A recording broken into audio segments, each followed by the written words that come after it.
दोस्तों जैसे कि पिछले वीडियो में मैंने बताया कि सभी प्राइवेट और गवर्नमेंट कॉलेज का कट ऑफ के बारे में अपन डिस्कस करने वाले हैं। तो बिकम अ डॉक्टर के यूट्यूब चैनल में आपका बहुत बहुत स्वागत है। और जिसने अभी तक सब्सक्राइब नहीं किया तो प्लीज़ सब्सक्राइब कर लेना। इसके बाद अपन लोग गवर्नमेंट के साथ साथ प्राइवेट कॉलेज की भी वीडियो मैंने अपलोड पे लगा दी है, वो अपलोड हो रही है। तो जिसने जिसने सब्सक्राइब नहीं किया तो सब्सक्राइब कर लेना। हाँ, अभी गवर्नमेंट BAMS की बात करें, आयुर्वेदा कोर्स की, और इसी के बाद जो भी अपना होम्योपैथिक कॉलेज है, एक ही कॉलेज है होम्योपैथी का गवर्नमेंट, उस पर बात करेंगे, और एक यूनानी कॉलेज। तो इस वीडियो में अपन बस गवर्नमेंट की बात करते हैं, और किस नंबर के बेसिस पे कितना कट ऑफ और सेकंड राउंड के बाद मॉप अप राउंड में कम जा सकता है, वो भी मैं आपको बताने वाला हूँ। तो वीडियो को ध्यान से देखना और पूरा देखना, क्योंकि लास्ट में बीच बीच में कुछ ऐसी इंपॉर्टेंट चीज़ें होती है जो कि मिस नहीं करना चाहिए। तो प्लीज़ चलो वीडियो को अपन स्टार्ट करते हैं। देखो, पंडित खुशीलाल की अगर बात कर रहे हैं अपन, तो पंडित खुशीलाल का जो UR यानी कि जनरल कैटेगरी का कट ऑफ था, यानी कि सब अगर किसी के 482 मार्क्स हैं तो उसे ये कॉलेज अलॉट हुआ हुआ है। और EWS कैटेगरी के लिए बहुत कम आ चुका है अगर कंपैरिजन किया जाए तो जनरल कैटेगरी से। 456 मार्क्स EWS कैटेगरी को यहाँ पे लगा हुआ है। OBC कैटेगरी के लिए ज़्यादा फर्क नहीं पड़ा है, 450 मार्क्स का ही फर्क, 450 मार्क्स चाहिए तब जाकर पंडित खुशीलाल फर्स्ट राउंड में अलॉट हुआ है। सेकेंड राउंड में क्या होगा ये चीज़ का अभी आइडिया नहीं है। सेकेंड राउंड में कितना कम आएगा या कितना ज़्यादा जा सकता, हो सकता है कि सीट ही ना बची। मतलब सेकेंड राउंड में सीट तो बचती है, लेकिन सेकेंड राउंड के बाद लास्ट राउंड में क्या होगा तो वो चीज़ अपन नहीं डिसाइड कर सकते अभी। तो देखो, SC कैटेगरी की बात करें, 383 मार्क्स अगर हैं तो आपको पंडित खुशीलाल शर्मा मिला हुआ है, और ST कैटेगरी 292। इसी के साथ साथ इंदौर का बहुत डिमांड है, इंदौर और उज्जैन, जो कि सेकेंड नंबर पर अपन हमेशा चॉइस फिलिंग में रखते हैं। तो जनरल कैटेगरी 454, देखो मार्क्स में देखो डिफरेंस कितना है, लगभग बहुत बड़ा गैप है। जनरल कैटेगरी के EWS के लिए 447, ये लगभग लगभग सिमिलर है। OBC 443, SC कैटेगरी 374, 373, और ST कैटेगरी के लिए 291। जिसने जिसने अभी तक सब्सक्राइब नहीं किया है वो बिल्कुल सब्सक्राइब कर लेना।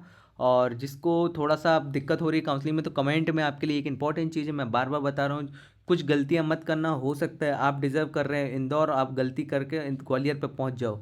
तो चीज़ें मैटर करती हैं, हर एक चीज़, तो उस पर थोड़ा सा ध्यान देखें। ग्वालियर की बात करें तो 440 मार्क्स आपके होने चाहिए थे इस बार के फर्स्ट राउंड के लिए, 440। और EWS कैटेगरी के लिए 434, OBC के लिए 434, यानी लगभग लगभग EWS और OBC सेम टू सेम चले गए हैं। जिसको ये तीन तीन नहीं, मैं खुशीलाल और इंदौर और खुशीलाल, इंदौर, उज्जैन और ग्वालियर, अगर ये चार कॉलेज जिसको मिला वो कमेंट करके जरूर बता देना कि हाँ भैया ये चार कॉलेज में से कोई भी कॉलेज अलॉट। अगर चार छोड़ो यार, गवर्नमेंट कॉलेज अगर मिल गया कोई सा भी, होम्योपैथी हो चाहे आयुर्वेद हो चाहे यूनानी, तो कमेंट करके जरूर बता देना कि हाँ भैया गवर्नमेंट कॉलेज अलॉट हो गया है। बहुत बहुत आप लोग के लिए कॉन्ग्रेचुलेशन, जिसको जिसको अलॉट हो गया है। और जिसको जिसको होने वाला है यानी सेकेंड राउंड में, वो वेट कर सकता है सेकेंड राउंड का। 351 मार्क्स हैं SC कैटेगरी के लिए, 265 ST कैटेगरी के लिए है। ग्वालियर के बाद जबलपुर की बात करें तो ये चीज़ कट ऑफ अपन ने निकाली है। जबलपुर की बात करें, 438 मार्क्स जनरल कैटेगरी से होने चाहिए थे, और 433 EWS 432, यानी लगभग लगभग EWS और OBC सेम टू सेम आ जाते हैं। EWS की कट ऑफ थोड़ा सा ज़्यादा जाता है। चलो अच्छी बात है कि जनरल कैटेगरी जितनी तो नहीं, लेकिन फ़ायदा तो हुआ है, कुछ तो फ़ायदा हुआ है OBC से EWS बनने में, या फिर जनरल से EWS बनने में। OBC से EWS तो कोई नहीं बनता, लेकिन जनरल से EWS लोग बनते हैं। SC कैटेगरी से 353, 263 ST कैटेगरी के लिए गया है। रीवा बुरहानपुर जबलपुर का बहुत कम जाता है, ये तीन कॉलेज ही हैं। चलो रीवा के बारे में बात करें, 431, 427 किसके लिए, EWS के लिए। OBC के लिए 425 गया है। SC कैटेगरी के लिए 346, ST कैटेगरी के 259 मार्क्स अगर हैं तो उसके लिए गया है। रीवा के बाद बुरहानपुर, देखो ये तीन कॉलेज मैं बार बार इनकी बात कर रहा हूँ, ये तीनों कॉलेज एक साथ ही आ गए। इन पे कट ऑफ पे देखो एनालिसिस करो तो रीवा और बुरहानपुर, जैसे मैंने बताया कि रीवा और बुरहानपुर का लगभग लगभग सेम जाता है, और गया भी है। जबलपुर घूमने घामने के लिए अब अच्छा एरिया है, तो लोग जबलपुर के लिए भी जा सकते हैं। रीवा और बुरहानपुर को देखो लगभग लगभग सिमिलर है, एक नंबर का भी डिफरेंस नहीं है जनरल कैटेगरी में, और EWS में एक नंबर का डिफरेंस है।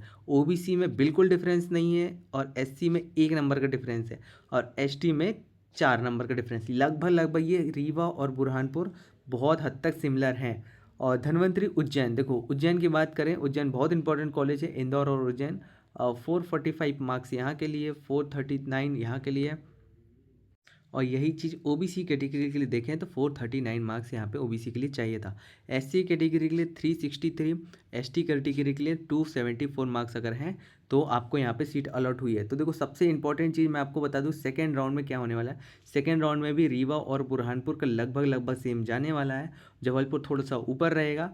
और ऊपर कितने नंबर का डिफरेंस रहेगा, देखो मैं कह रहा हूँ ये गवर्नमेंट कॉलेज में लंबा गैप आ सकता है, प्राइवेट कॉलेज में गैप नहीं आता। आप प्राइवेट कॉलेज के लिए वीडियो मैं डालने वाला हूँ, तो अभी तक जिसने सब्सक्राइब नहीं किया तो सब्सक्राइब कर ही देना। बाकी अपन होम्योपैथी की अभी तक बात नहीं की, तो होम्योपैथी पे चलो बात करते हैं। होम्योपैथी इकलौता गवर्नमेंट कॉलेज है, तो होम्योपैथी को अपन को ढूंढना पड़ेगा कि होम्योपैथी गवर्नमेंट कहाँ है। ये देखो होम्योपैथी गवर्नमेंट कॉलेज मिल गया है। ये है होम्योपैथी ये है होम्योपैथी गवर्नमेंट कॉलेज, ठीक है। गवर्नमेंट कॉलेज ये होम्योपैथी का है। देखो ये गवर्नमेंट होम्योपैथी कॉलेज के मैंने सेलेक्ट कर रखे हैं। यूआर यानी जनरल कैटेगरी से अगर हैं तो जनरल कैटेगरी है तो 460 मार्क्स हैं, तो आपको यहाँ पे गवर्नमेंट होम्योपैथी कॉलेज मिल चुका है। और ओबीसी फीमेल ओबीसी ओपी यानी कि ओपन कैटेगरी ओबीसी है तो 403 नंबर चाहिए थे। ईडब्ल्यूएस और ईडब्ल्यूएस ओपन कैटेगरी में तो 389 मार्क्स चाहिए थे। एससी कैटेगरी ओपन में थे तो 318 मार्क्स चाहिए। जिन फीमेल्स हैं तो फीमेल का कट ऑफ जा सकता है अगर फीमेल कैटेगरी उनको चूज हो रही है। बाकी ओपन कैटेगरी भी अच्छा है देखो। और एसटी कैटेगरी ओपन की बात करें तो 238 मार्क्स के लिए गया हुआ है।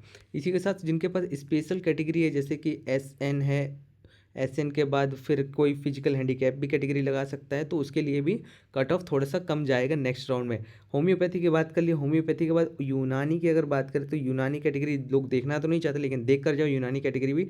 जो लोग इंटरेस्टेड है वो देख सकते हैं। 374 मार्क्स गया है। देखो यूनानी लोग वैसे तो बेसिकली करना नहीं चाहते, लेकिन फिर भी कट ऑफ देख के समझ सकते हो कि यहाँ भी टफ कॉम्पिटिशन है। और यूनानी की बात करें, एससी कैटेगरी की बात करें तो 283 मार्क्स यूनानी के लिए गया था। और एसटी ओपन की बात करें 192 यूनानी के लिए गया है। तो अब प्राइवेट कॉलेज जिसको जो लोग प्राइवेट कॉलेज का वेट कर रहे हैं, प्राइवेट कॉलेज का मैंने इसी तरह से कट ऑफ बना रखा है, तो वो लोग बिल्कुल भी कमेंट बॉक्स में जाके चेक कर लो। और अपने बारे में कुछ भी डाउट आ रहा है एडमिशन से रिलेटेड या फिर कुछ भी, तो जरूर कमेंट करके बताना, आपका जरूर रिप्लाई किया जाएगा। तब तक के लिए मिलते हैं नेक्स्ट वीडियो में। Take care and bye bye.